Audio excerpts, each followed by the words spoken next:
Hello, I see it says going live, going live, going live. I am the morning gardener, and it's here in Maryland. It's 10:48 to be exact, and I'm getting ready to go downstairs, and I'm going to I'm going to water my collard greens, kale, and tree kale. Yes, I'm growing them indoors in the summer because if I take them outside, we got some really hot days coming up, and we also have cats and different types of animals living out there that will try to tear up the plants and that sort of thing. So what I'm gonna do is grow them to my satisfaction here in the house, and I'm going to leave it at that. So plants are my thing.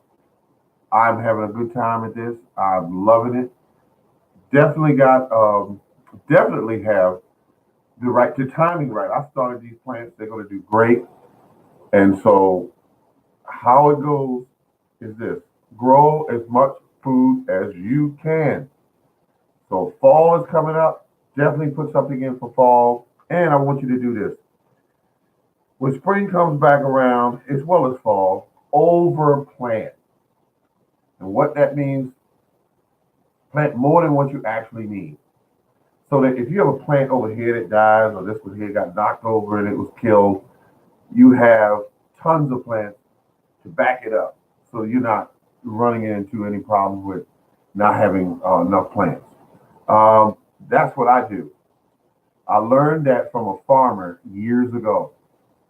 I said to him, and he said, always, I know I'm going to need so many hundreds of plants, but he said, I'll do 150 or 200, and that way I know I'm covered. If I get a cold snap or something to that effect, he's still covered. So I've been doing it that way ever since. Um, I have 25 fruit trees on my property.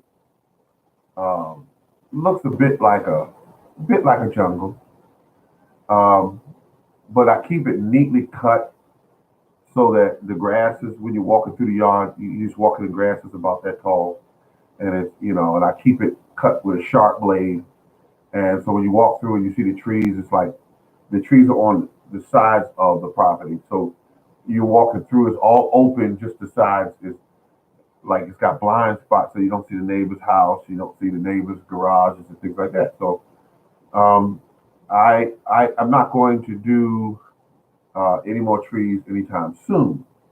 So right now, I'm doing what I got to do to make sure I have fresh fruit, fresh vegetables on my property. And I told you that I grow my plants in such a way that my neighbors can't find them if they were to come in my yard.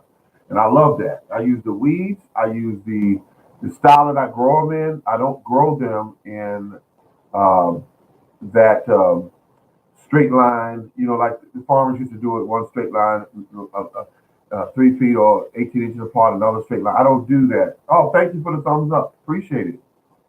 Um, I do it that way. So when you walk by my property, if you were to look back there, you would see just a bunch of green. You would not see plants growing food. You would say, "Oh, look like he got a bunch of weeds back there." But no, they're not weeds. They're actually plants that are growing. The only plants you can really tell if you're an expert, well, not even an expert, excuse me, that is corn. Corn always look like corn regardless. You can't really hide corn. Um, but if you grow potatoes, if you don't grow them in a straight line, you can hide them. Same thing go with peppers. You can hide peppers. Peppers could be grown with grasses around it, 15 inches around it, and that would hide grass. So that's what I do. And I do that because um, it definitely works. Um, Watermelons are grown on a vine, of course, but they're grown in an area where there's grasses. So you might not even see the watermelon because it being green, and also you're seeing that the grasses are green as well. So you might not even see it. So I'm really doing good. I'm happy that I went ahead and got everything planted up this weekend. So I will be shooting some pictures for everybody to see. But right now, I just don't want to show you just a pan of dirt for you to look at. You know what that looks like. So I'm gonna show you when I get some plants going, and so that's how we're gonna do that. I'm looking good. I mean, everything looks good. And I think what I'm gonna do is I'm gonna use a little bit of a fishing mulch to get them off and running. Um, give them a good start, and that's what I'm gonna do. Um, I'm really enjoying this. I mean, gardening is so much fun. I mean, you can't even put it into words. You can't put it in words. Um, I've been doing it for 18 years now, and each year when spring's coming in is very exciting. But now I got it down to a science now where I go, okay, 3 inch cup, 10 plants in 3 inch cup, take them out, space them out, put them in 5 inch cups per plant, grow them up to about 12 inches tall.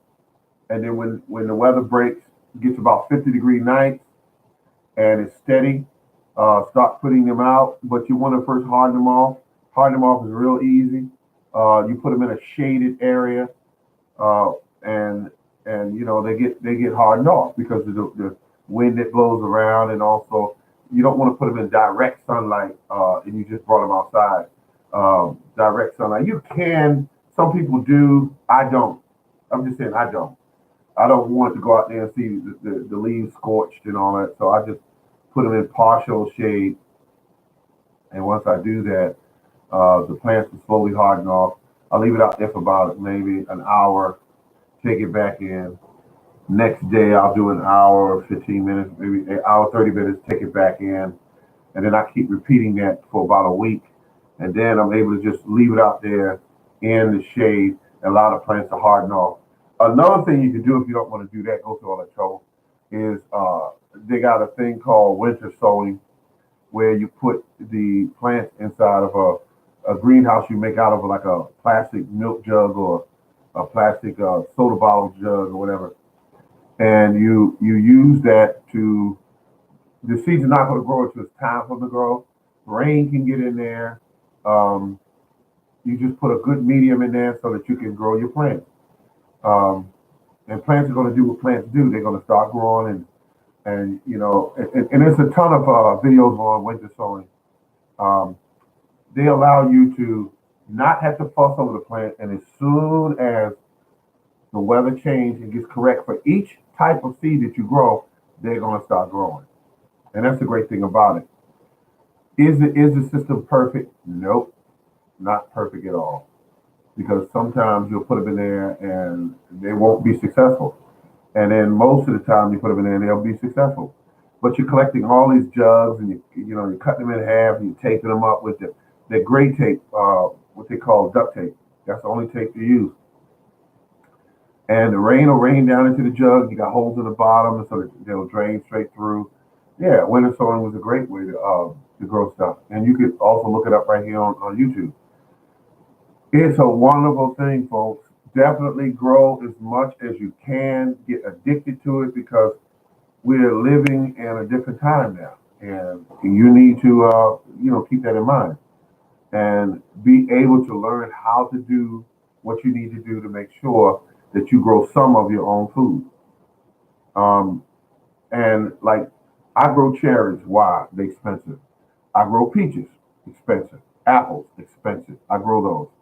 I grow most items that you don't want to go to the grocery store and actually pay for. I grow grapes. Why? Expensive. I grow, um, oh God, what else? I grow a kiwi because kiwis, again, is expensive. And that's how that works. And the kiwi plant I got out there now is getting bigger and bigger and bigger and bolder. And that's what I love about it because everyone told me I couldn't do it when I started thinking about growing kiwi because they say it's a tropical, but not all kiwis are tropical plants. I grow one called Isaiah, uh, and that one is male and female parts. So it self-pollinate, they call it. You will get more fruit, of course, if you cross it with another, plant. But all in all, kiwi is expensive, so I grow it. Grapes are expensive. I grow it. Like I said, cherries. Another one is plums. Every time I go to the store to get plums, plums are always half rotten, or they're too green that you don't want them. So I started looking into plums and found out that plums uh, they produce a lot faster than most fruit trees. And when you get them going, I mean, they just all your plums come on at one time. And when that happens, you got to have a way of dealing with that, which is give them away, sell them. Well, after you license it and all that stuff like that, of course,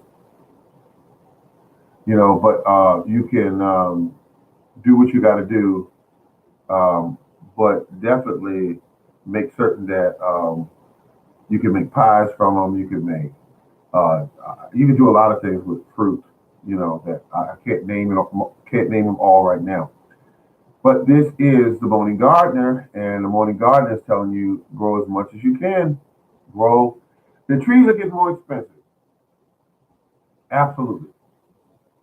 Seeds are getting more expensive because this year I see more packs of seeds that were $3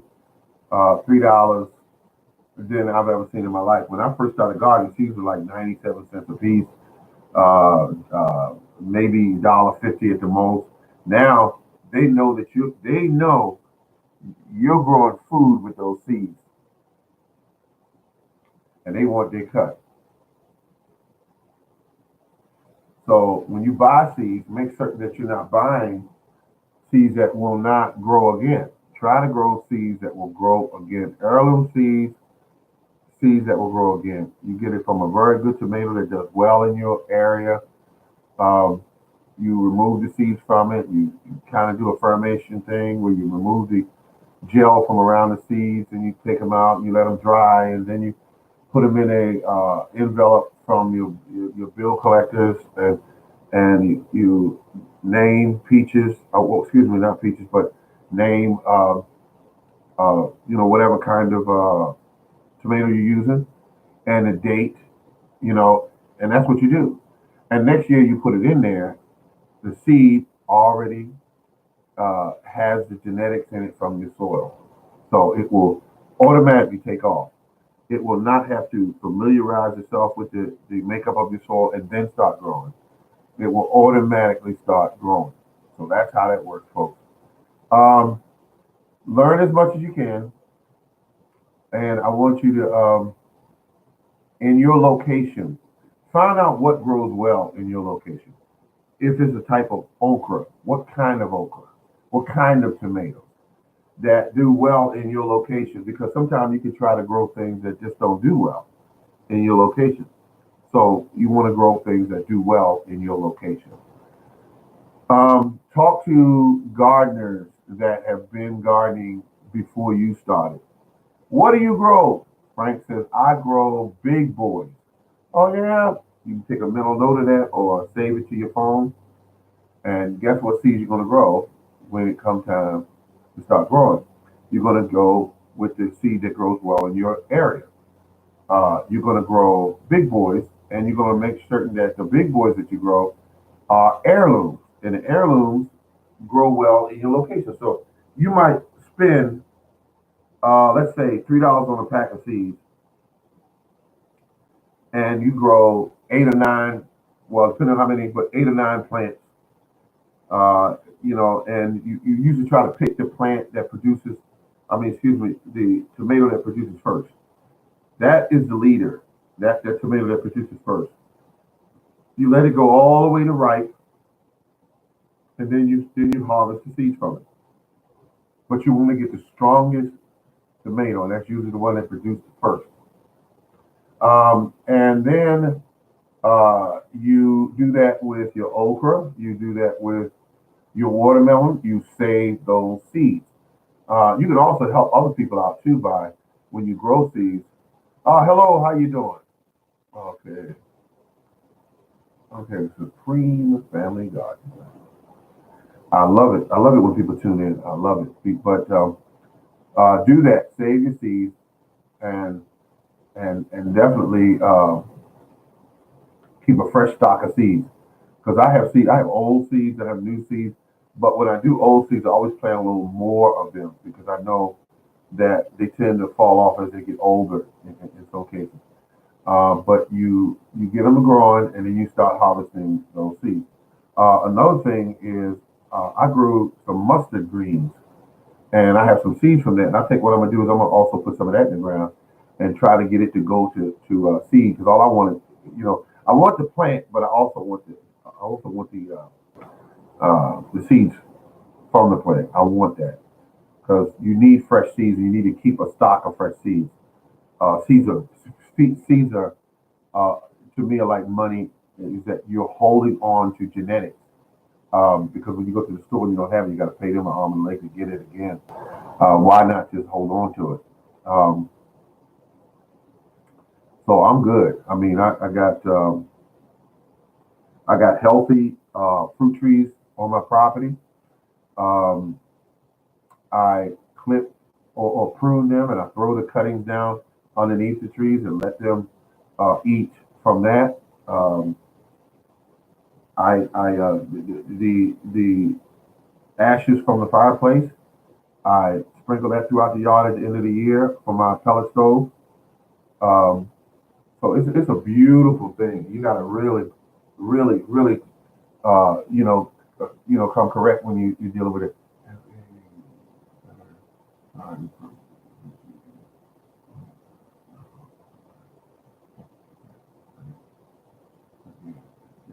Hello, how you doing? Absolutely, absolutely. You said it all right there.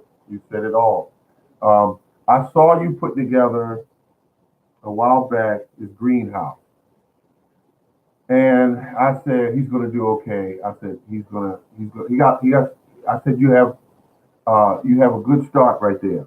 You was flying the drone over, and you was taking shots of the property, and I knew it. I said he's going to do good. I said because um, when he gets to people always need food, and when you grow organic food, well, if you grow organic food is more valuable. It just is because organic food is just it's more nutrient packed.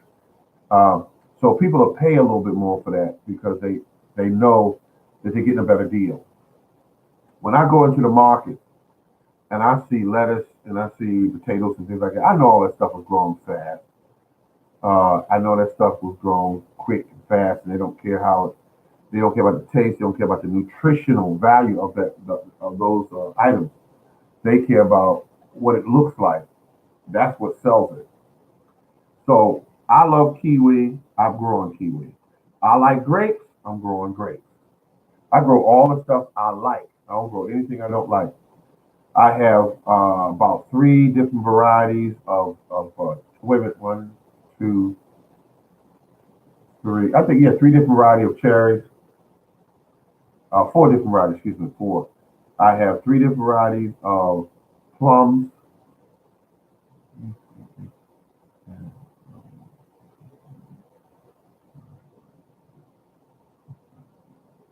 Yeah, absolutely, absolutely. When you're growing food the right way, you got to come out on top. Your kids feel better. You feel better. You're healthier. Um, and I would like to just say that I'm hooked on it. Let me tell you a little story real quick. When I bought my house, I remember the real estate agent came over and I looked at the backyard and I said, "Is all that my yard?" He said, "Yeah, all that's your yard." I said, "Really?" It was all this grass and trees were growing up and it was tall and thick. And so uh, I said, "I'll take it." And I remember him saying, "Don't you want to go inside and look at the house?" I said, "Oh, yeah, yeah." And that's what I did. I remember that like it was yesterday. That was 18 years ago because I knew I had a backyard and I was already thinking of things to do.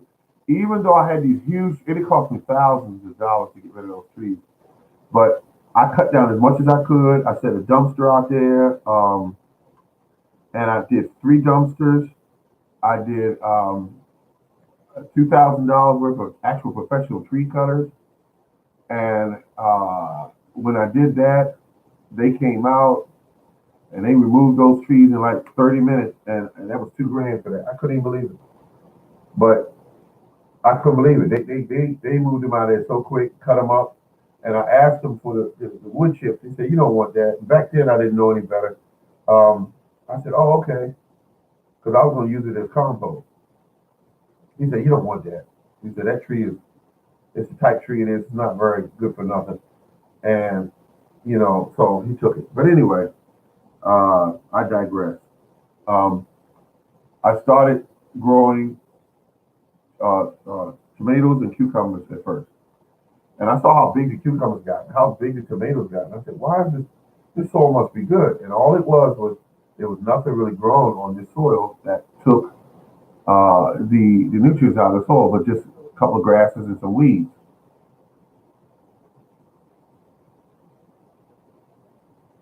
Oh my God, thank you. My gardening myself, I hope you're doing well. But it's doing good. Went out there yesterday, cut all the grass, and got it looking real good.